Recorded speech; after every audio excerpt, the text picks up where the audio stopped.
Précise l'attaque, encore une fois, il s'agit que nous n'exportons plus notre culture. Ils le disent eux-mêmes qu'il ne s'est rien passé dans le cinéma français depuis la Nouvelle Vague et en littérature française depuis le Nouveau Roman. Je rappelle qu'effectivement, le Nouveau Roman s'est considérablement exporté. Qui était une mode. Voilà, mais... les Américains ne reconnaissent que les modes, il faut le savoir.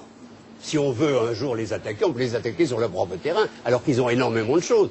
Mais là, cet article, moi, me fait sourire, et même me plaît, parce que ça permet d'en parler. C'est révélateur quand même d'un mépris de la culture populaire française par les élites françaises. On ne va pas encore en ressortir en faisant de l'anti-américanisme, de l'anti-français, etc. Faut rigoler. Moi, je trouve que comme c'est en effet pas très sérieux, je trouve qu'on devrait au contraire en profiter pour nous demander à nous-mêmes ce qui ne va pas.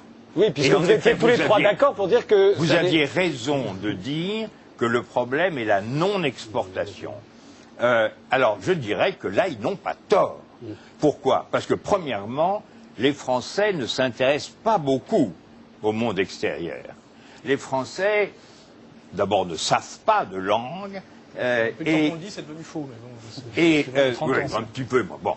Et je peux dire qu'à l'heure actuelle, la France est un pays qui, n'ayant plus de tout ce qu'on voudra, s'intéresse vraiment très peu à une grande partie du monde, avec une exception, qui est le monde arabe ou arabo-musulman, où nous avons beaucoup de bons spécialistes, comme d'ailleurs sur l'Italie, l'Espagne, etc. Bon, alors je dirais, profitons de cette occasion, ne discutons pas de thèses qui sont, disons, risibles ou indifférentes, mais disons-nous, qu'est-ce que nous devons faire pour être plus présents au monde? Je pense que nous ne le sommes pas assez. Et je pense que nous vivons constamment avec l'idée que la France n'est pas un pays comme les autres, qu'il est un pays qui a des relations avec l'universel tout à fait privilégiées, et que par conséquent les autres doivent essayer de nous comprendre.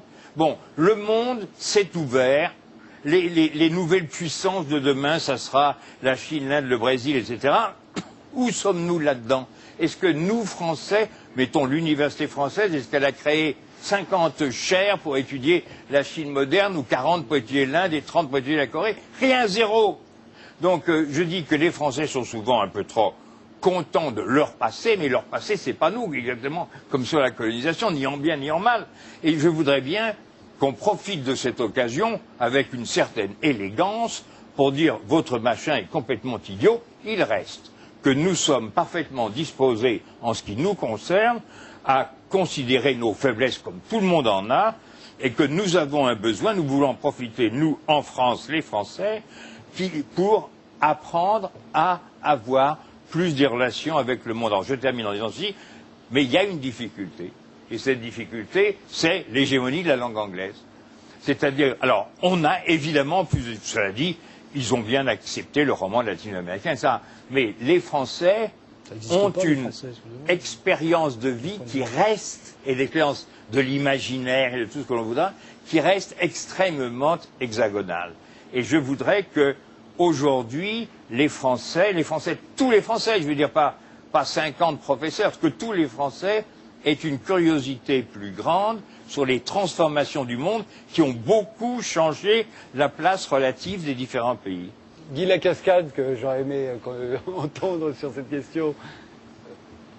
Oui, sur le titre, c'est la mort de la culture française. C'est vrai que c'est le titre. De Time. Hein. Je trouve, moi, la phrase extrêmement gênante, dangereuse et maladroite. Et je l'accepte pas bien. Je l'accepte pas bien parce que, d'abord, c'est vrai que ça voudrait sous-entendre qu'il y a une chose qui serait, effectivement, ça fait sourire et en même temps, on sait bien que la multiplicité des cultures et la transmission d'un pays à l'autre fait la richesse. Donc si la culture française est malade, c'est grave pour l'Italie et pour l'Espagne et pour les États-Unis. Donc c'est dans cette multiplicité et cet échange, dans cette altérité qu'on trouve effectivement ce lien qui nous unit humainement, etc. On ne va pas revenir sur ce qu'est la culture, ou la différence entre la culture et l'art, par exemple, qui est quand même une notion importante. Donc c'est la première chose. La deuxième chose, je trouve la phrase dangereuse parce que je trouve qu'elle traite... C'est le titre du journal. Oui, mais en même temps, c'est le chapeau. Donc c'est ça qui... L'article est beaucoup moins agressif. Il est beaucoup... Non, il attaque, mais enfin, quand même. Non, moi, attendez, terminez, Guy. Oui, parce que je trouve dangereuse, parce que ça comment dire, c'est clair, moi je voyage et je travaille dans différents pays plutôt européens qu'aux États-Unis. Et donc il y a une espèce d'uniformisation, une espèce de globalisation du côté du divertissement, du côté du loisir, du côté de la communication, de être rentable, être utile, du côté du divertissement pour aller vite. Et donc il y a quelque chose de la France dans le théâtre, dans le spectacle vivant, qui n'a jamais été ça véritablement. On a une institution théâtrale publique française fabuleuse. C'est-à-dire que c'est pas vrai qu'on n'écoute pas ou on regarde pas ce qui se passe à l'étranger. On est une terre d'accueil pour les artistes. Sans nous, Romeo Castellucci n'existe pas, Pippo del Bono n'existe pas, Yann Fabre n'existe pas, Declan Donnellan anglais n'existe pas parce qu'ils ne peuvent plus travailler dans leur pays. Il n'y a pas d'argent. Chez nous, on a un système à préserver, qui est un système où on travaille en intensité, en profondeur, quelque chose qui fait partie de... Voilà, ça fait partie de 60 ans. Alors, ça n'est ni archaïque, ni vieillot, ni démodé, c'est profond. Et effectivement, une culture française qui a quelque chose, qui a un territoire... C'est anglo-saxon, quand même. Un périmètre, c'est pas du tout le modèle anglo-saxon, c'est très différent. En fait, effectivement, il y a une culture ou une façon qui émerge, et la nôtre a ce particularisme. Je dis pas cette exception, c'est pas une exception, c'est une identité. Mais je pense que c'est culturel aussi quand Chirac, par exemple, n'attaque pas l'Irak. Je pense que c'est culturel aussi. Et que cette identité profonde, elle est à défendre, elle est à sauvegarder. Avec des phrases comme celle-là, parce que ne pas exporter à l'étranger, ne pas travailler à l'étranger, ça veut dire aussi que nos spectacles coûtent cher. Ils coûtent cher parce que nos acteurs sont payés. En Italie, ils ne sont pas payés avant le jour de la première représentation. Donc, on a un système formidable à l'étranger qui sont les alliances françaises, qui sont les centres culturels français. Il n'y a pas d'alliance italienne ou espagnole. Et donc très très peu. Il n'y a que le Goethe Institut, par exemple, qui est... Et le Goethe Institut est en train de monter en puissance en Europe. Et on voit, par exemple, que les centres culturels français sont moins importants ou moins argentés. Donc, à mon avis, il y a quelque chose à préserver, il y a quelque chose qui est important dans les fondamentaux et dans la force de notre théâtre, qui est un théâtre pour le plus grand monde, parce qu'il y a du monde qui va au théâtre encore en France. Alors, je trouve cette phrase excessivement désagréable et dangereuse. Ce qui me gêne, c'est l'histoire du nous français, etc. Moi, mon problème, c'est les Français, excusez-moi. Je suis apprécié par des Bulgares, des Hongrois, beaucoup de gens de l'Est, des gens d'Amérique latine. Je corresponds avec beaucoup de gens sur cette planète, là, grâce à Internet. Mes pires ennemis, c'est les Français de la culture officielle. Quoi. Excusez-moi, je suis un intellectuel français dissident, hein, pour ceux qui connaissent mon histoire. J'ai des gros emmerdements. Chaque fois que je fais une télé, j'ai un procès, en gros. Vous voyez. Et moi, ce qui m'horripile, c'est une espèce de dictature d'une élite française autoproclamée qui méprise la culture française, qui ne la connaît pas, qui produit de la culture nombriliste et de classe, et qui fait que cette culture n'est pas vendable parce qu'elle ne raconte pas grand-chose que des histoires nombrilistes de gens qui se cramponnent sur leurs privilèges. Et ça, c'est une tradition française qui renvoie à la chute de l'Ancien Régime, où on a toujours des élites traîtres, qui en général travaillent pour la puissance anglo-saxonne, c'est toujours pareil, hein, c'est la fin du règne de Louis XVI, et les gens qui se battent pour défendre ce qu'ils croient être la spécificité française, l'exception française, qui peut être le théâtre Jean Villard, tout ça, se font comment dirais-je, persécuter. Moi j'ai des gens qui me disent, pourquoi vous venez pas en Bulgarie, on en a marre de voir Bec BD. Ben, voilà, je dis, bah oui, mais aucun Français ne se bouge pour m'inviter en Bulgarie, voilà, c'est tout. Je veux juste ajouter que l'économie de l'art, c'est pas l'économie du marché. C'est très différent. Et que les deux temps... Non, c'est pas une idée française. C'est pas l'idée américaine, par exemple. Ben, j'en sais rien. Enfin, moi, je vous dis que, par exemple, il faut travailler 3 mois de répétition et qu'un spectacle, on le fait pas en 4 semaines comme on le fait aux États-Unis. Voilà. Et c'est pour ça que, par exemple, les metteurs en scène français sont beaucoup demandés à l'étranger, ou par exemple, la tradition du théâtre russe qui travaille sur des compagnies et tout ça, qui a une transmission, il y a un savoir-faire, et que ça, c'est très très important. Enfin, c'est ce qui fait nos fondamentaux et notre culture. J'ai lu cette charge contre la France et sa culture, contre l'État de la culture en France à l'heure actuelle, et en effet, ça n'est pas la première du genre. C'est un thème qui revient souvent dans les journaux anglo-saxons. Et je crois qu'il faut dire que ce papier, il est ce qu'il est, il pêche par la méthode, ou disons par l'esprit dans lequel il est fait, c'est-à-dire que c'est un papier qui est entièrement fait à l'aune du quantitatif et de l'immédiat. Et sur le plan du quantitatif et de l'immédiat, il énonce des faits qui sont parfaitement exacts. Il y a seulement 10 romans français qui sont traduits chaque année aux États-Unis, alors que nous sommes inondés de romans anglais et américains. Le marché américain du film en France, c'est 50% des entrées. Le marché français, c'est seulement 30%. Alors tant qu'il se borne à dire des choses comme cela, c'est-à-dire en effet sur le plan du quantitatif, sur le plan du marché, c'est indiscutable, c'est un état des lieux. Ce qui ne va pas, c'est que l'auteur de l'article confond complètement deux choses totalement différentes. C'est la valeur d'une culture et son rayonnement. Et le fait est que le rayonnement de la culture française n'est pas ce qu'il fut et n'est pas, je le crois, ce qu'il devrait être ou ce qu'il pourrait être. Mais l'auteur de l'article, évidemment, à l'appui de sa thèse, ignore délibérément un certain nombre de domaines où la France, même aujourd'hui, n'a pas à rougir, n'est pas dans le peloton de queue, c'est-à-dire c'est l'histoire, c'est la philosophie, c'est le théâtre, c'est l'architecture. Et ce qui est grave dans ce papier, enfin pour le critiquer sur le fond, c'est que l'auteur de l'article n'a pas mis le doigt sur deux choses qui sont vraies également en France et aux États-Unis. Il est exact en France, il y a longtemps, que le rôle éminent de l'intellectuel, le rôle éminent de l'écrivain n'est qu'une fiction commodément colportée dans une société qui fait une place bien plus éminente aux chanteurs, aux footballeurs et à toutes sortes de rigolos, plutôt qu'aux écrivains, qu'aux penseurs ou qu'aux architectes, etc. Et il oublie de dire que si la culture française ne rayonne pas comme elle pourrait le faire aux États-Unis, c'est pour deux raisons. La première, elle a été dite, c'est un problème de langue, tout simplement. Et la deuxième, c'est que les Américains, avec toutes les exceptions qu'on voudra, puisque les universités américaines, elles sont en pointe, s'agissant de littérature ou de choses comme cela. Mais le marché américain n'est pas un marché très propice aux films d'art et d'essai, aux romans littéraires, aux choses qui demandent un peu d'effort. On voit bien qu'on assiste à un glissement de civilisation et la mort de la culture française, c'est la menace qui pèse à l'heure actuelle sur toutes les cultures. Il ne parle pas seulement du rayonnement de la culture française aux États-Unis, il parle dans le monde.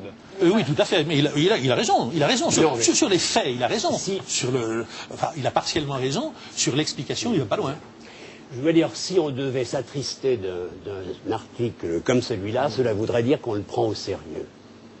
Je ne le prends pas du tout au sérieux. Nous sommes très nombreux. Je le prends au sérieux. Je comprends très bien parce que vous, un acteur... Bien sûr, non, mais je le prends au sérieux dans le sens où ça fait passer certains messages dans l'opinion. Et je trouve que ces messages sont pernicieux. Parce que de là à dire qu'effectivement un système ne produit plus, alors qu'il faut baisser un certain nombre de subventions, remettre en cause les 60 scènes nationales, les 35 dramatiques, à l'intérieur d'une société qui fragilise de plus en plus, quand même, on en sera d'accord, l'artiste, lui demandant d'être utile, lui demandant, on a vu en 2003 la crise des intermittents, etc. Donc le statut de l'artiste est quelque chose qui est en train de se redéfinir, qui est fragile. Donc je trouve que ça peut tout à fait le mettre en péril et que c'est grave parce que ces institutions-là effectivement produisent et qu'elles ont besoin du temps et que quand tout d'un coup quelque chose émerge, et c'est tant mieux. C'est-à-dire qu'aujourd'hui, par exemple, on ne va pas fermer l'Institut Pasteur parce qu'ils ne trouvent pas le vaccin sur le sida. On va leur donner plus d'argent pour qu'ils le trouvent. Donc moi, c'est ce que je demande aujourd'hui au pouvoir politique, c'est de s'engager encore dans la culture pour que les choses continuent à émerger dans la résistance à une uniformisation. On peut dire à peu près le contraire aussi, parce que la culture dont on parle, c'est la culture d'État, la culture officielle. Et qu'est-ce que vous appelez la culture d'État et la culture officielle? Dans cette émission, il n'y a pas de culture d'État, il n'y a pas de culture officielle. Oui, mais c'est pour ça que cette émission marche et qu'elle est remarquable. Parce que justement, elle est un peu à contre-courant. Mais ça existe. Qu'est-ce que c'est la culture officielle? C'est celle qu'on voit, vous voulez dire? Oui, celle qui coule, qui va dans le sens du courant, quoi, voilà. Et mais c'est un peu contradictoire avec le mot culture en même temps. Si non, mais justement, c'est ça. Quand on demande la culture d'État est toujours une culture ambiguë et suspecte. Je la connais pas. Et moi, ce que je vois, c'est que moi, je parle plutôt des espaces de marginalité qui se restreignent de plus en plus. La Bohème a disparu, par exemple. Moi, le premier bouquin que j'ai fait, j'ai rencontré André Berkoff au bar du Palace de Fabrice Emmer, et nous avons eu le projet d'un livre en discutant devant un verre. Aujourd'hui, Palace qui était une boîte de nuit et pas un palace. Oui, qui était une boîte de nuit. Une boîte de nuit où il y avait Jean-Paul Aron, où il y avait Bianca Jagger. Enfin, il y avait ce qu'on appelle un mélange où il y avait des décideurs et des artistes. Aujourd'hui, les artistes crèvent en banlieue dans des chambres de bonne au bord du suicide et les décideurs sont entre eux avec des putes ukrainiennes à s'arroser de champagne. Je veux dire, il y a quand même quelque chose... Si, je tiens à le dire. Aujourd'hui, il y a quelque chose qui ne fonctionne plus dans la mise en relation culturo-mondaine. Des jeunes crevés de faim aussi, je veux dire. Alors, il était bibliothécaire, il crevait pas de faim. Oui, non, mais enfin, il crevait de faim. On a été obligé de faire une vente de tableaux, ses amis, pour le faire survivre. La Bohème n'existe plus, elle existait, la Bohème. 50 francs près, quand même. Où est la Bohème aujourd'hui? Faut pas exagérer, je veux dire. Où est la Bohème aujourd'hui? Non, mais l'État, dans ce domaine comme dans d'autres, ne fait pas intégralement bien tout ce qu'il fait, mais entre un État comme l'État français qui accorde aujourd'hui 1,5% de son budget à la culture et la plupart des autres États qui sont très très loin en dessous de ces normes, j'aime quand même mieux, malgré tous ces défauts. La culture d'État, c'est toujours de la merde, alors. C'est très ambigu. Non, là, vous allez un peu vite. C'est les espaces de marginalité qu'il faut défendre. Mais des noms. Je voudrais simplement savoir ce que c'est que la culture d'État ou pas d'État, avec des noms, parce que je vois pas, là. Bernard Je suis peut-être d'accord avec vous. C'est la culture d'État. Monsieur Becbédé, vous voulez des noms, il n'y a que ça. Non, mais ceux qui ne sont pas d'État, est-ce qu'ils ne font pas partie de la culture d'État? Michéa. Ah ben, vous voyez, je ne connais pas. Voilà, c'est sans doute le meilleur sociologue en ce moment. Oui, non, mais on parlait, là, comme on parlait un peu de littérature, j'aurais aimé de connaître des écrivains qui n'étaient pas dans les écrivains d'État, ça m'aurait intéressé. Non, mais je crois qu'il faudrait ajouter un mot quand même, d'ailleurs qui a été précisé tout à l'heure, c'est que d'abord la comédie française a été remarquablement reçue partout à l'étranger et aux États-Unis, avec d'autres troupes de théâtre. Tout à l'heure, vous parliez de l'Alliance française. Nous sommes un certain nombre quand même à faire le tour du monde sans arrêt. Il faut voir de quelle manière les alliances françaises travaillent. Ils n'en parlent pas. Vraiment du travail que font les alliances françaises et sur nos écrivains et sur nos philosophes et sur toute la littérature d'avant. Et sur tout ce qui est fait aujourd'hui. Ça, c'est un peu le patrimoine.